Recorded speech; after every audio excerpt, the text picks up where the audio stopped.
Bien, entonces, continuando con la fisiopatología de la psicosis, una vez que nosotros hemos identificado los neurotransmisores que están comprometidos en su patogenia, esta diapositiva nos sirve muchísimo para entenderlo mejor todavía, ¿no? Por un lado, tenemos nosotros aquí una primera célula cortical piramidal glutamatérgica, la célula espinosa. Y luego tenemos una segunda célula glutamatérgica piramidal, como ustedes observan acá.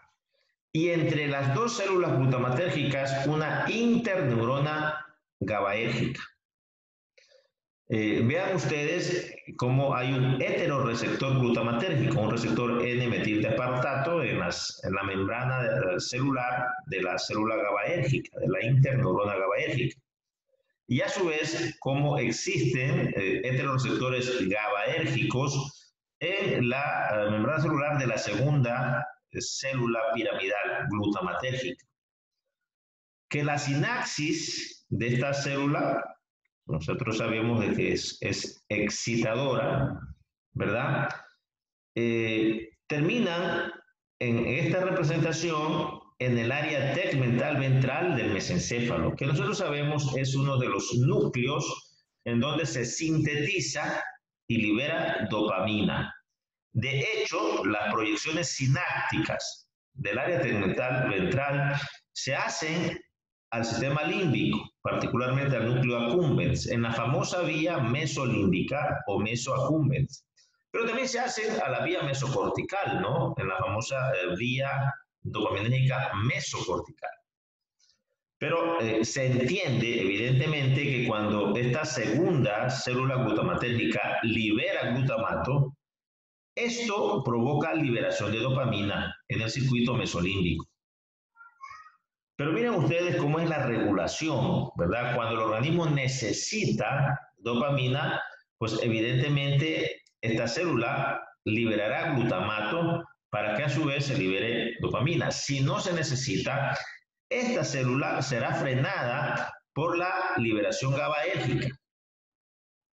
Y ese freno será posible siempre y cuando, porque una propia célula excitadora glutamatérgica estimula la inhibición de esta segunda célula. Entonces, miren ustedes cómo en la corteza cerebral existe esta maravillosa forma de neuromodulación que en último término lo que provoca es la disponibilidad de dopamina cuando el organismo lo requiere o la ausencia de dopamina cuando el organismo ya no requiere dopamina para sus procesos fisiológicos y metabólicos.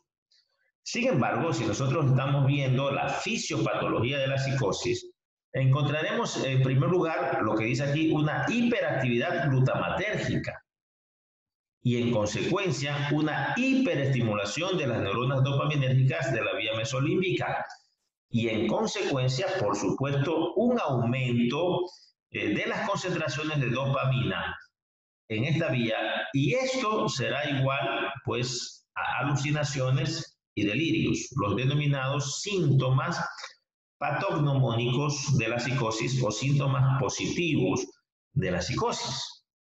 Por tanto, esta vía que la estudiamos como vía glutamatérgica en el semestre anterior, en el pasado anterior, vía córtico-troncoencefálica, ¿verdad? Trabaja de esa manera y aquí es donde se pregona la hipótesis de la disfunción del receptor NMDA, que es incapaz, por supuesto, de provocar el freno en la liberación de glutamato y consecuentemente en la liberación de dopamina. Entonces, dentro de la fisiopatología de la psicosis, la hipótesis dopaminérgica, que es la pesada, digamos que es la más importante, porque evidentemente cuando hay mucha dopamina en la vía mesolímbica hay alucinaciones y delirios. Eso está demostrado incluso por los estudios por imagen, ¿no? Ya no estamos hablando como hace 100 años, donde dice, parece ser que las alucinaciones se producen por un aumento de dopamina. Hoy metemos al paciente psicótico que está alucinando en el resonador magnético y evidentemente vemos cómo la vía mesolímbica está con una hiperactividad en ese cerebro enfermo, psicótico. Incluso lo podemos comparar con un cerebro sano de un paciente que no está alucinando y vemos cómo en el cerebro normal no existe tal hiperactividad dopaminérgica en la vía mesolímbica. Entonces ya no hay opción a decir que parece ser que no, evidentemente. Eso ya es una evidencia científica que con las observaciones empíricas que habíamos hablado antes, identificando que el mecanismo de acción de los antipsicóticos es ser antagonista de los receptores dopaminérgicos, o el hecho de que las drogas que aumentan las concentraciones dopaminérgicas son alucinógenas, pues acá estamos viendo una evidencia científica por neuroimagen concreta. Y esto es importante porque incluso la industria farmacéutica, la experimentación, descubre nuevas moléculas de fármacos antipsicóticos que también comienzan a estudiarse con la evidencia objetiva de la resonancia magnética funcional. Es decir, al mismo paciente psicótico que se lo ve alucinando, que se ve la hiperactividad dopaminérgica en la vía mesolímbica y que comienza a darle dosis de medicamentos antipsicóticos, dígase, qué sé yo, haloperidol, aripiprazol, y se da cuenta en la evolución cómo poco a poco, a medida que el paciente sigue tomando la medicina, esa hiperactividad dopaminérgica va desapareciendo y simultáneamente desaparecen los síntomas psicóticos. Y además, ese cerebro enfermo, ya con el tratamiento antipsicótico, en la resonancia magnética funcional se parece al cerebro sano, que no tenía alucinación. Entonces, esa es la magia de la medicina y por tanto, hoy por hoy, las enfermedades mentales ya no son, pues como se decía antes, hipotéticas. Para terminar, la fisiopatología de la psicosis, como ustedes saben, e incluso para entender mejor el tratamiento, tenemos que recordar las vías dopaminérgicas. Tenemos 4 vías importantes, ya hemos hablado de la mesolímbica, la mesocortical, pero también tenemos la nigroestriada y la tuberoinfundibular, como lo aprendimos en la clase anterior. ¿Por qué es importante recordar la presencia de las vías dopaminérgicas? Porque la vía mesolímbica está en relación con los síntomas positivos de la psicosis, de la esquizofrenia, ¿no? Ya vamos a ver en el cuadro clínico que se llaman síntomas positivos de psicosis a las alucinaciones y los delirios y los trastornos de conducta consecuencia, en oposición a la presencia de síntomas negativos, que ya vamos a ver. Entonces, efectivamente, en la vía mesolímbica existe una hiperconcentración de dopamina que está generando alucinaciones y delirios. Mientras tanto, en la vía mesocortical existe, por lo contrario, falta de dopamina.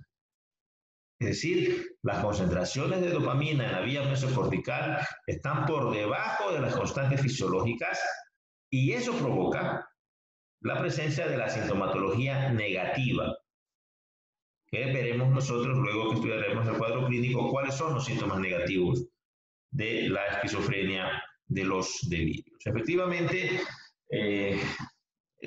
allí terminamos en lo relacionado con la fisiopatología y entendemos claramente, ¿verdad?, cómo es posible que pueda existir en una vía como la mesolímbica aumento de las concentraciones de dopamina, mientras en la otra vía, en la mesocortical, una disminución de las concentraciones dopaminérgicas. Se explica porque evidentemente en la vía que hay mucha dopamina existirá una hiperestimulación glutamatérgica, mientras en la vía mesocortical evidentemente ese fenómeno no existe y el glutamato o la segunda célula piramidal glutamatérgica está frenada por la célula GABAérgica patológicamente, y en consecuencia no existe la liberación dopaminérgica en las concentraciones fisiológicas.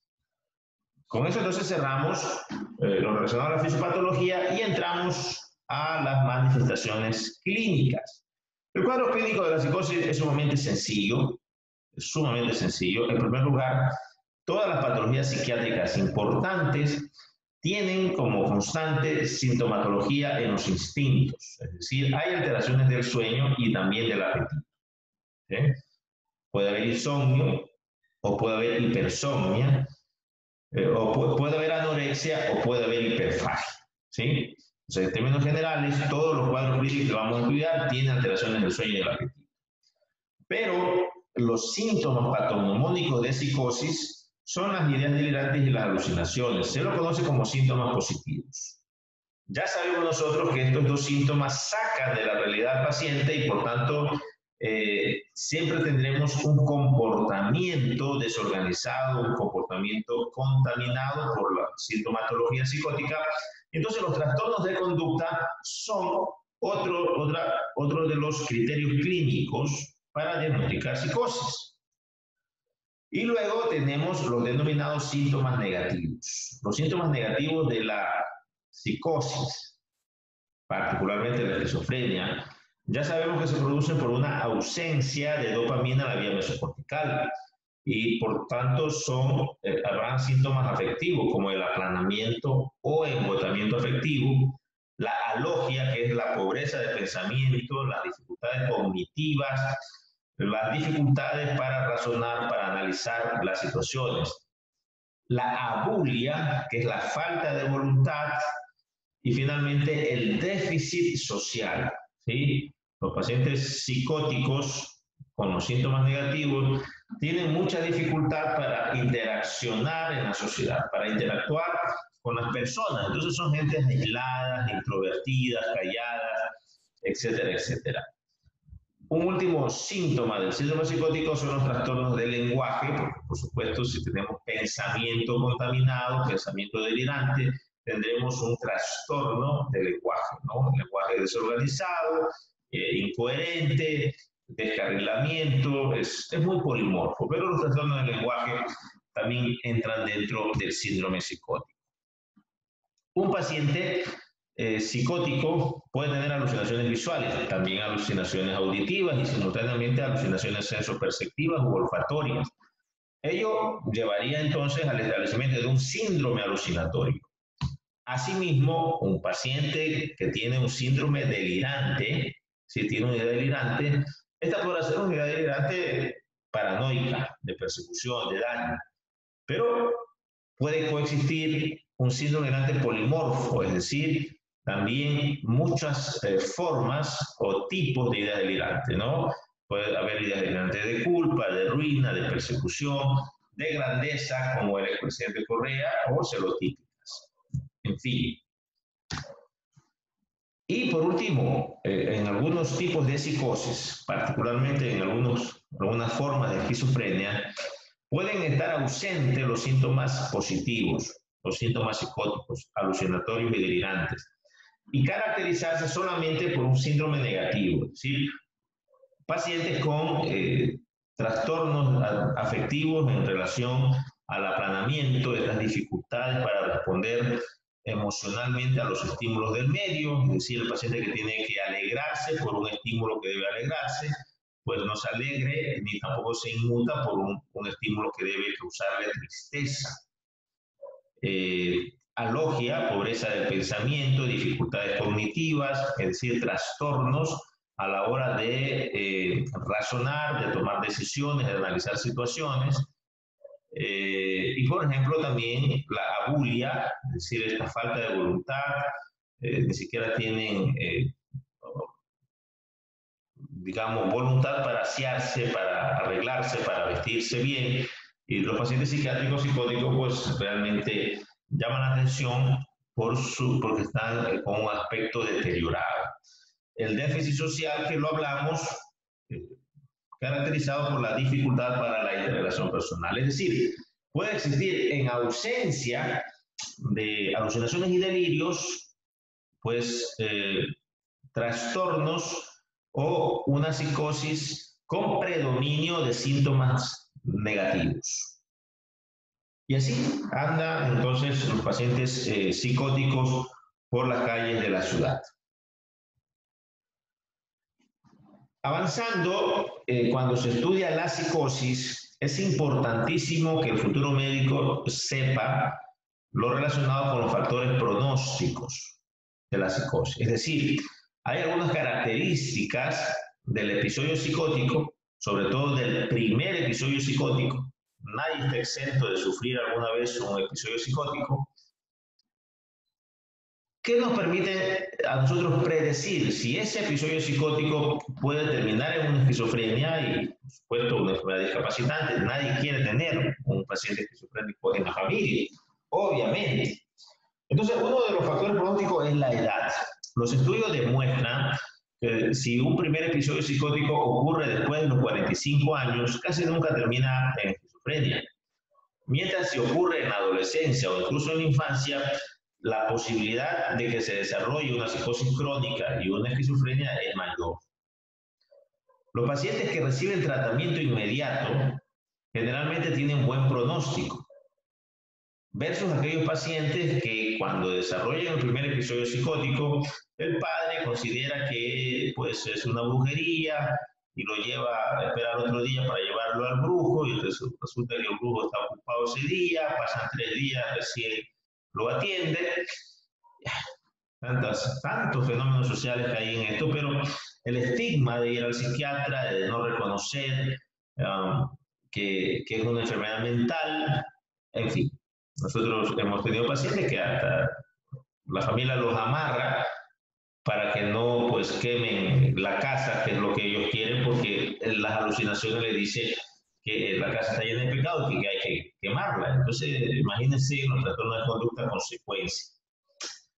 En definitiva, los pacientes que una vez que debutan con el episodio psicótico y tienen tratamiento antipsicótico inmediato, tienen mejor pronóstico que aquellos en que lastimosamente acceden al tratamiento días después. Y la respuesta al tratamiento es otro factor pronóstico. Nosotros tenemos pacientes que llegan inmediatamente, apenas debutan las alucinaciones, y lo tratamos con los protocolos tradicionales. Sin embargo, 2 días después, las alucinaciones no han remitido. Esta falta de respuesta antipsicótica a los tratamientos ya nos predice de que se trata de una enfermedad bastante fuerte o pesada como la esquizofrenia, ¿verdad? Otro de los factores pronósticos son los factores desencadenantes, ¿verdad? Es distinto un episodio psicótico en donde el médico identifique un factor que haya provocado el desarrollo de esa sintomatología, versus otro paciente que definitivamente se hace la historia clínica y nadie se explica por qué está psicótico. La presencia de un factor desencadenante mejora el pronóstico, indudablemente. La ausencia de factor desencadenante empeora el pronóstico. Es decir, si nosotros vemos, hacemos la versión, el paciente está alucinando, que lo quieren matar, que finalmente lo están persiguiendo, lo que sea, y hacemos un estudio toxicológico y vemos que hay cocaína en el organismo, pues hay un factor desencadenante que lo explica, se trata la psicosis, responde bien al tratamiento y al otro día ya no está psicótico. Versus aquellos pacientes que no tienen, por supuesto, un factor desencadenante, que pues empeora el pronóstico. Los antecedentes patológicos familiares, obvio, pues, si tenemos familiares esquizofrénicos, la posibilidad que ese episodio psicótico sea el inicio de una esquizofrenia, pues es alta, ¿no? En el sexo, pues hay similitud de prevalencia tanto en hombres cuanto en mujeres. Sin embargo, las psicosis son mucho más cruentas en varones. Los días de hospitalización son también un factor pronóstico. Aquellos pacientes que pasan pocos días y resuelven su episodio psicótico en horas o pocos días tienen mejor pronóstico que aquellos que pasan meses ingresados, porque evidentemente ya se está pintando una esquizofrenia.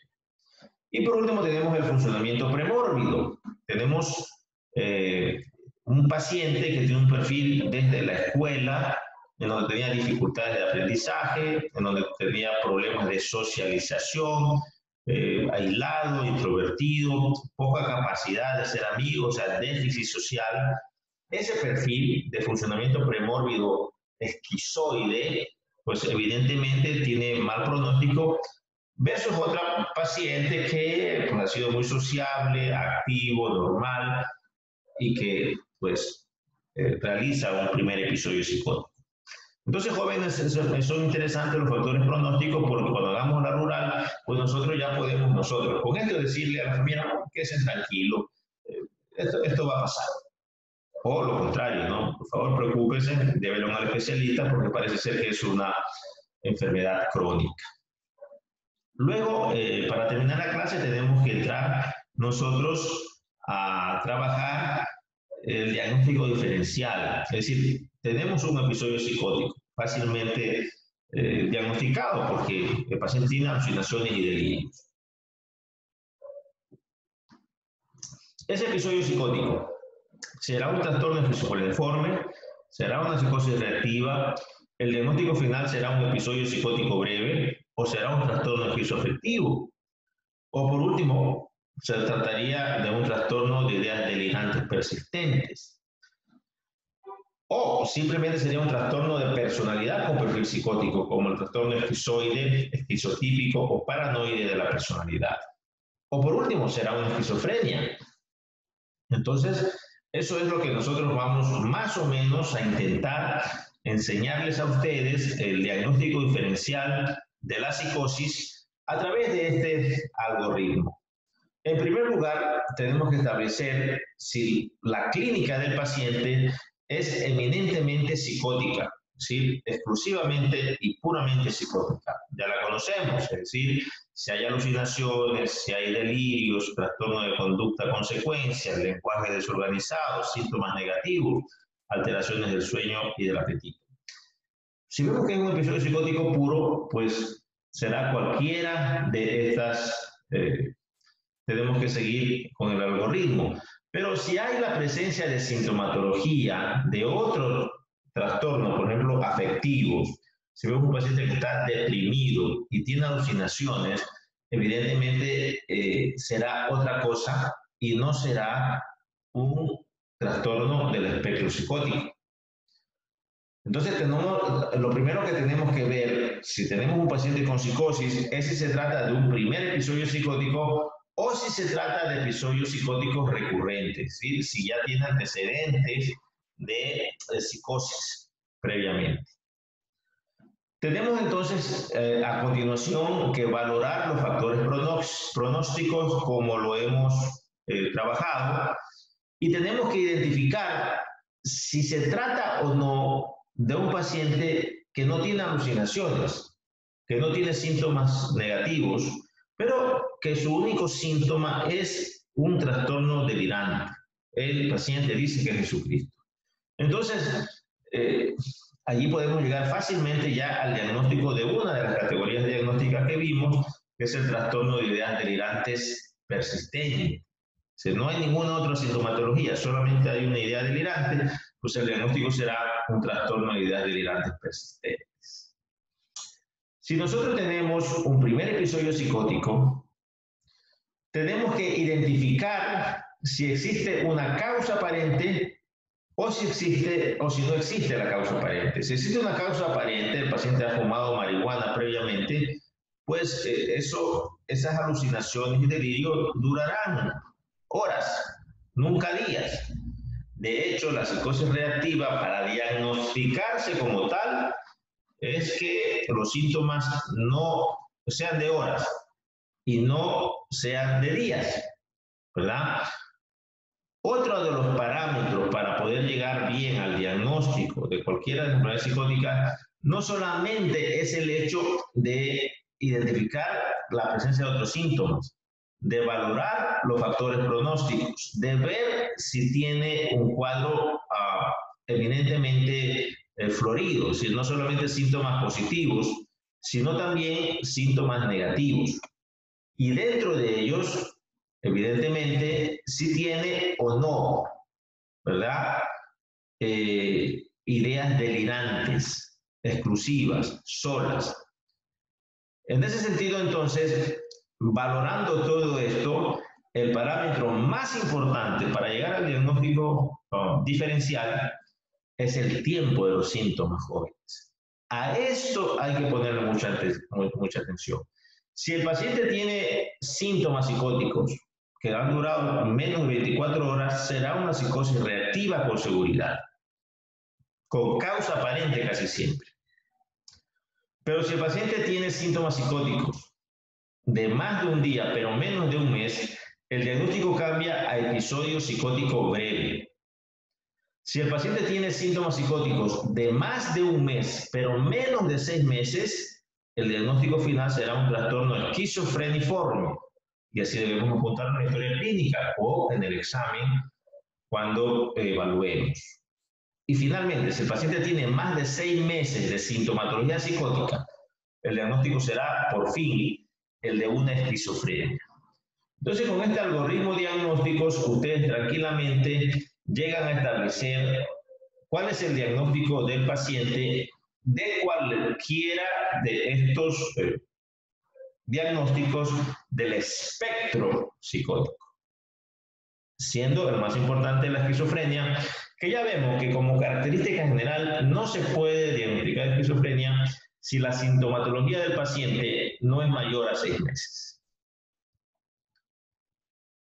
En segundo lugar, es identificar si la psicosis coexiste con síntomas de los trastornos del estado de ánimo, porque hay un diagnóstico que pertenece para algunos al espectro psicótico, para otros a los trastornos afectivos, y se llama el trastorno esquizoafectivo.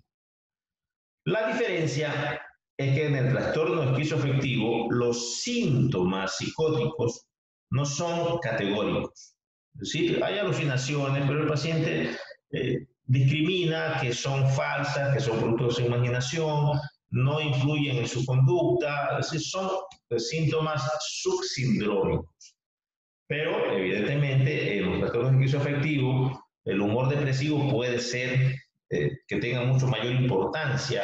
Entonces, será un trastorno depresivo con síntomas psicóticos. En el trastorno esquizoafectivo aparece un síndrome depresivo maníaco al mismo tiempo que los principales síntomas psicóticos, pero siempre son subsindrómicos. En cambio aquí, los síntomas depresivos no pesan tanto como los síntomas psicóticos. En el trastorno por ideas delirantes persistentes se presentan ideas delirantes al menos durante un mes, en ausencia de otros síntomas psicóticos, como habíamos dicho. Y finalmente, la forma de ser, los rasgos de la personalidad, esquizotipo, esquizoide, paranoide, pueden aparecer algunas características de la esquizofrenia. Y en ocasiones nosotros hemos visto un mal diagnóstico de un paciente que tiene un trastorno esquizoide y que ya lo han diagnosticado como esquizofrénico, ¿no?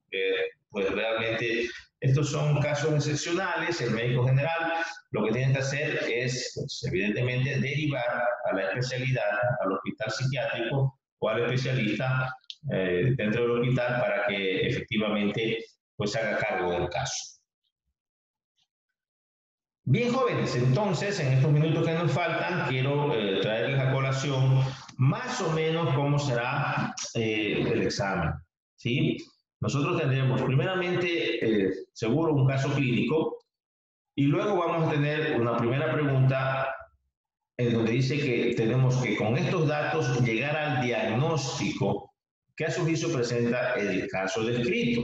Ya saben ustedes que la posibilidad podría ser una psicosis reactiva, un episodio psicótico breve, un primer episodio psicótico, también podría ser diagnóstico, podría ser un trastorno esquizofreniforme, podría ser una esquizofrenia, podría ser un trastorno de ideas delirantes persistentes.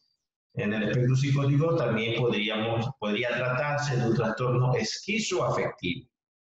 Entonces, eso es lo primero que hay que responder? ¿Sí? Esa es la primera pregunta. Usted tiene que llegar al diagnóstico y anotarlo. Y luego, eso lo veremos en la próxima clase, tenemos que nosotros plantear un tratamiento antipsicótico, en el caso de que sea psicótico, o antipsivo, en el caso de que sea depresión, o antipsicótico y antidepresivo en el caso de que sea una depresión psicótica o un trastorno afectivo tipo depresivo.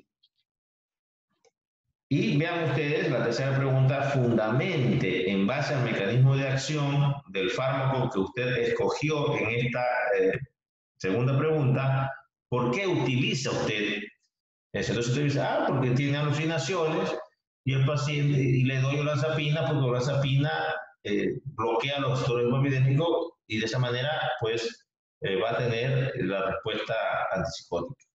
Ya, esa es la idea. Entonces miren ustedes, en este caso estamos hablando de un paciente de 35 años de edad, quien hace aproximadamente 4 meses atrás, o sea, por tanto, en la descripción del caso, jóvenes, ustedes tienen que ponerle muchísima atención al tiempo, porque si hablamos de 4 meses atrás, obviamente no podemos hablar de una psicosis reactiva porque siempre es de horas, nunca de días. No podemos hablar de un episodio psicótico breve porque esto es menos de 30 días, no máximo hasta un mes. 4 meses atrás nos huele a trastorno esquizofreniforme porque es menos de 6 meses. Vamos a ver qué más dice por ahí. En fin, ¿no? Por tanto, más que la edad del paciente, esto es un dato innecesario para el diagnóstico diferencial, pero sí el tiempo. Hace 4 meses atrás, por primera vez, y sin causa aparente, presenta diagnóstico de primer episodio psicótico. En ese tiempo fue tratado con olanzapina eficazmente, 10 miligramos. Con eso remitió los síntomas psicóticos. El médico especialista lo cita a los 8 días, pero el paciente no va a la consulta porque ya estaba bien, ¿no? Luego vuelve a la consulta por presentar conducta bizarra. Aquí ya estamos hablando de una recidiva de los síntomas psicóticos y a consecuencia de una conducta. Anedonia, que además ya es un síntoma del estado de ánimo, que no es un síntoma psicótico. Entonces aquí tenemos que poner atención porque estamos describiendo, aparte de la sintomatología psicótica, una sintomatología afectiva. Expresada la anedonia por un deteriorado aspecto personal, ya que huele mal y su ropa se nota sucia, abúlico y alógico. Síntomas negativos, es decir, psicóticos. Alteraciones del sueño y del apetito que hay en la psicosis y que también hay en la depresión. Ideas de muerte, suicidas, que hay en la depresión. Una psicosis, bueno, también los esquizofrénicos tienen riesgo suicida. Madre refiere que en esta primera ocasión, hace 4 meses, tomó la medicación prescrita por el lapso de 3 semanas. Sin embargo, no remitían las alucinaciones. Aquí estamos viendo nosotros que efectivamente existe un factor pronóstico. Ni los delirios. Después, al aumentar la dosis, desaparecen las alucinaciones, pero no los delirios de grandeza y místicos. No recupera su funcionalidad.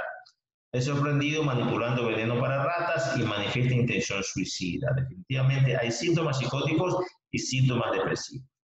En este contexto es llevado a urgencias donde el psiquiatra descubre actitud reticente, de confianza extrema, ideas de que lo están persiguiendo, es decir, está delirante, paranoico, escucha voces que le gritan que lo van a matar, está psicótico.